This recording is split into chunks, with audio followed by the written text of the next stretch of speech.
Hey tarot community. So I never make videos about tarot and stuff because I'm really busy and I'm also just a nobody, but I was just inspired to do one today about 5 or so tarot decks that I think you should really check out. I would like everyone to just gently put down their wild unknown tarot and just open up to some of these amazing decks. I'm just kidding. I love the wild unknown tarot too. We all love the wild unknown tarot, but there's just so many decks right now that deserve your attention and deserve your work. So I think today I'm just going to show some decks that I feel I haven't seen around. I feel like they're not getting enough publicity, and so I'm specifically choosing some of these decks for that reason. Though maybe some of them are gaining more momentum now, but these are just some decks that I think are a little bit overlooked sometimes, and that are just awesome. Okay, let's start with Hearts and Hands Tarot. Now this deck is my newest deck. It came in maybe like a week ago. I'm just gonna go through the cards as I talk because really that's probably why you're watching the video in the first place. Like, who likes people and they just show the cards, right? we'll just show the cards. Okay, but yeah, I think this deck is relatively new.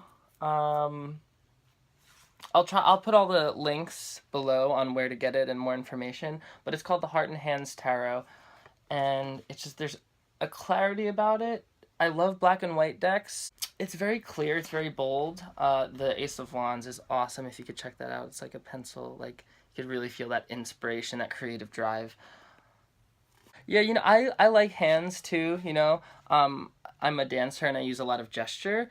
So, and I'm also Italian, so I'm always like this. And something about the hands in this deck, they resonate with me a lot.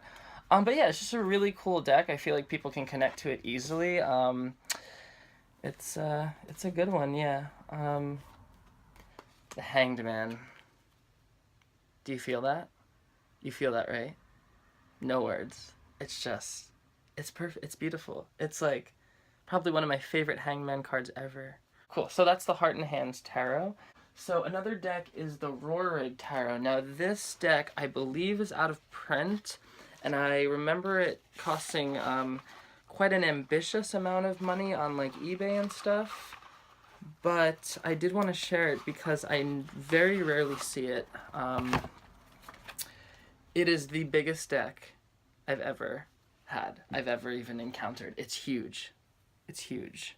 So it's I believe it's a Thoth inspired.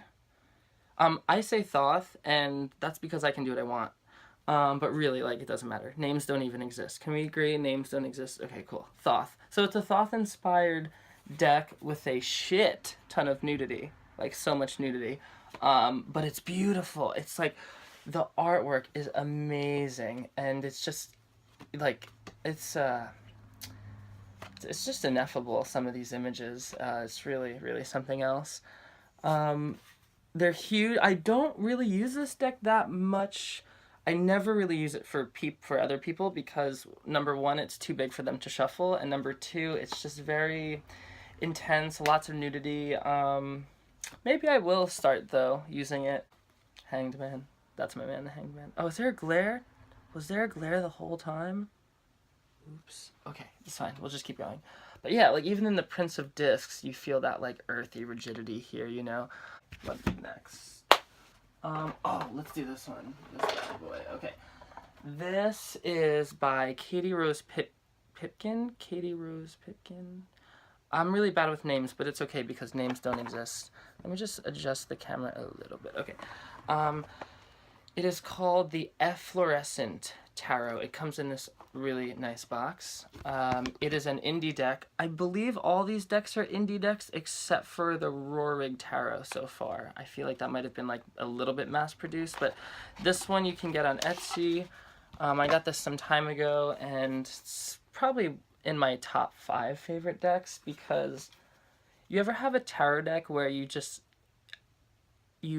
actually get a crush on the characters in the deck, like you want to date them. that's how I feel about this deck. Like these, like, look at these characters. There's something mopey but cute about this deck. Like there's something like insecure in a cute way. Do I sound crazy? I know I'm psychotic, right?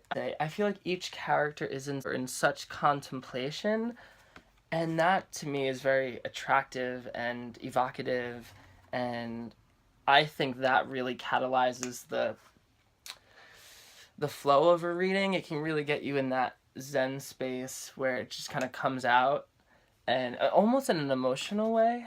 I will say that the card stock for this deck is not great, but it is great because it's the Efflorescent Tarot, so it's fine. It's definitely on the cheaper side, but I don't know. I feel like if a deck is good enough, then the card stock shouldn't matter, and I feel like this is one of those decks where it's just, well, you can make your own conclusions. You can probably find more images of it online, but I actually just ordered the Little Monsters Tarot, which is, I believe, by the same artist, and I'm so excited. I'm so excited. It's beautiful. I was watching a review by Elle, who I'll link below, who's like my favorite YouTuber ever. She's the best. Oh my god, I hope she's watching this. Oh my god. Oh my god. Okay. Let's continue. Let's see, what else we got? Oh yeah, okay, this deck is definitely gaining more momentum right now, but I feel like it wasn't at first. It's called the Wooden Tarot by A.L. Schwartz, I believe. This guy, right? I was using this deck for a while, and actually I was using it a lot for reading clients, and it really works. Yeah, it's something about it is, again, very zen. If I were to give this deck one word, it would probably be symbiotic, because I feel like, I think that's even in his, like, in the artist statement, he really depicts symbiosis through different real and fictional and fantastical organisms kind of living off of each other. You really get a sense of wholeness and oneness, and it's almost psychically, groovily dirty in a very spiritual way. Does that make sense? No, it's fine. It makes sense to me. It doesn't.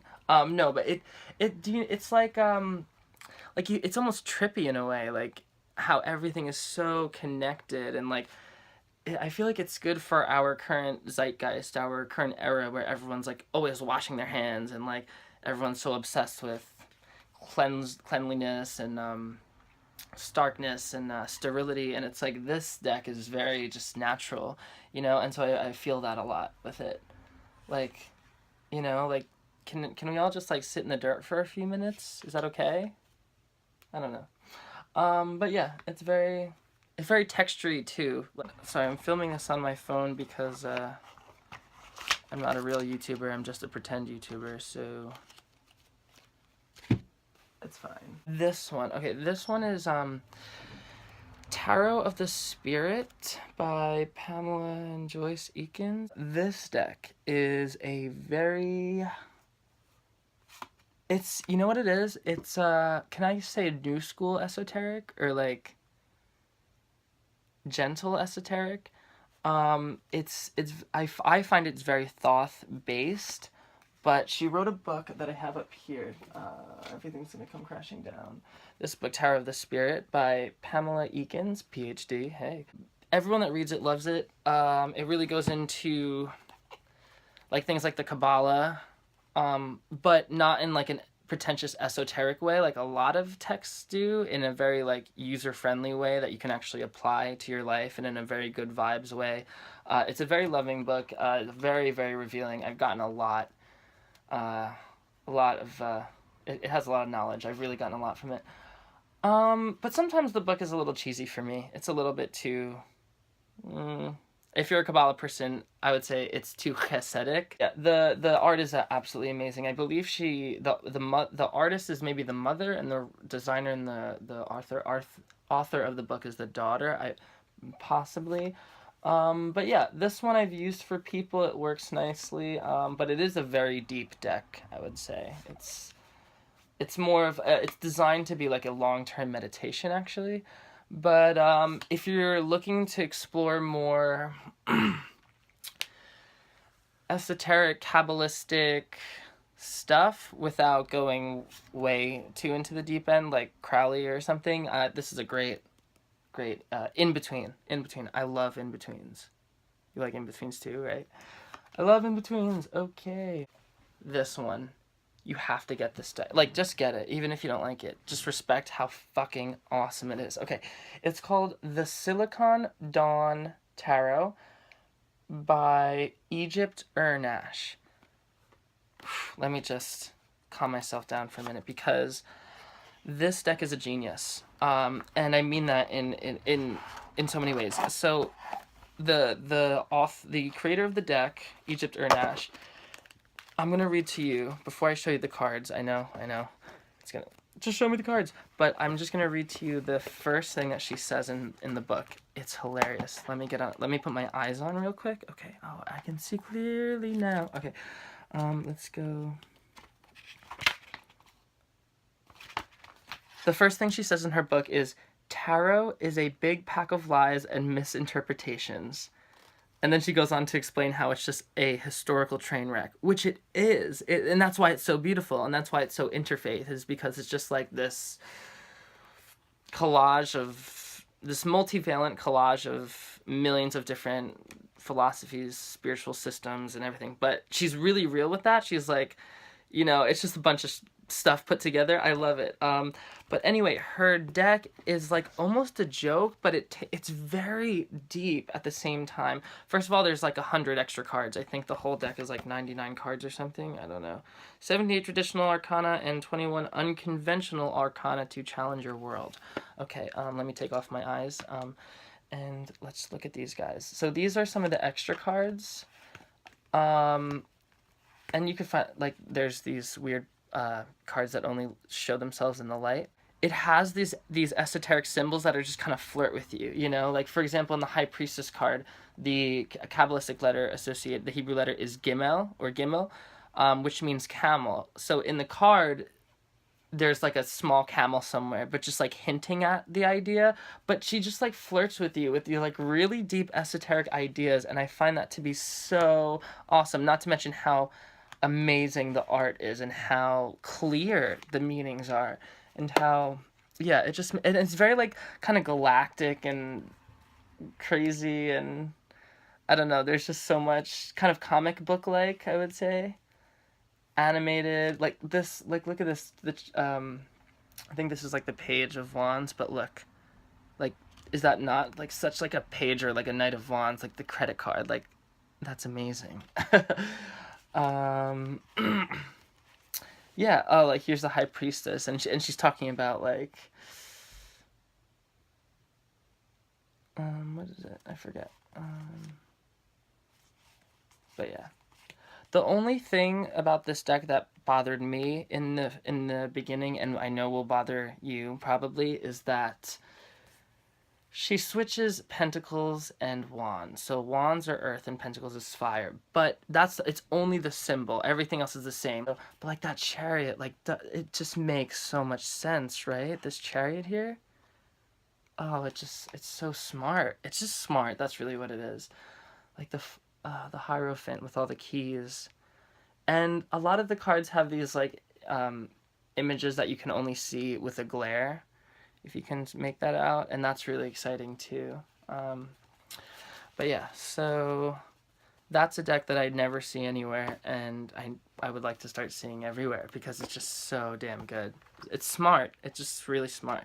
I like smart decks. I like decks that take a lot of effort, and a lot of, like, I don't really like arbitrary whatever decks, like the Wild Unknown. Just kidding. But come on, it's 2017. There's so much going on, you know? I love the Wild Unknown. It's cool. I actually gifted it to someone recently who gifted it to somebody else. So that my Wild Unknown is gone. It's traveling around, but that's cool. I think a lot of people can connect with that deck. Okay, what else? I think that's it for now. I'm gonna try to post more videos, because I'm a tarot geek and I need more tarot geek friends. But yeah, thanks. Let me know anything. Cool. We can exchange poetry or something. Talk tarot, whatever. Cool. Thanks. Bye.